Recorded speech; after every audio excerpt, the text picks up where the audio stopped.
चाकण नगर परिषद हद्दीत पतंग उडवण्यासाठी सिंथेटिक मांजा, नायलॉन धागा आणि अन्य सिंथेटिक धागे वापरण्यावर बंदी।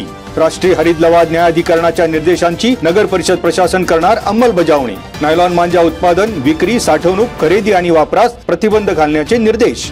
नायलॉन मांजा संदर्भात तक्रारीसाठी चाकण नगर परिषदेकडून नायलॉन मांजा बंदी कृती दल गठीत। मुख्य अधिकारी चंद्रकांत भोसले यांचे निर्देश। राजगुरुनगर येथील सार्वजनिक वाचनालयात शासनाचा वाचन संकल्प महाराष्ट्र अभियान। लेखक आपल्या भेटीला या कार्यक्रमात डॉक्टर संजय शिंदे तसेच हरिश्चंद्र कादंबरीच्या लेखिका मीनाक्षी पाटोळे यांनी वाचकांशी साधला संवाद। वाचनालयात बुधवारी 1832 ते 1900 सालामधील दुर्मिळ पुस्तकांचे प्रदर्शन।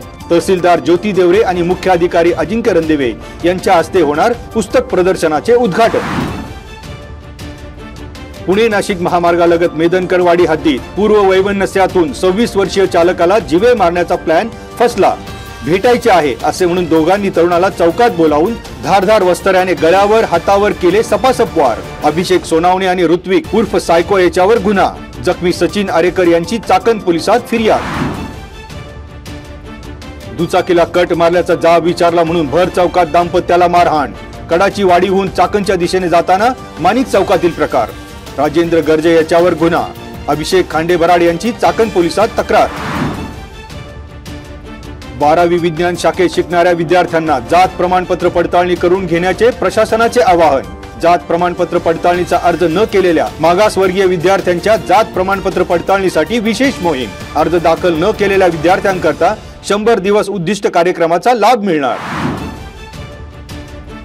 अंधाराचा फायदा घेऊन चोरट्यांनी शेतातील पत्र्याच्या शेडमध्ये कुलूप तोडून भुईमुग शेंगा, तांदळाची 2 पोती आणि 42 पोती सोयाबीन लांबवलं। वेताळे येथील जितेंद्र पाटील यांची खेड पोलिसात फिर्याद। सोयाबीन, तांदूळ आणि भुईमुग चोरीमुळे शेतकऱ्याचं 1.25 लाखांचं नुकसान। खेड तालुक्यात यशवंतराव चव्हाण कला क्रीडा महोत्सवात तालुकास्तरीय शालेय विविध क्रीडा आणि सांस्कृतिक स्पर्धा। ग्रामीण भागात लोप पावत चाललेल्या पारंपरिक खेळांचा समावेश। स्पर्धेत 1255 विद्यार्थ्यांचा सहभाग। गट शिक्षण अधिकारी अमोल जंगले यांची माहिती।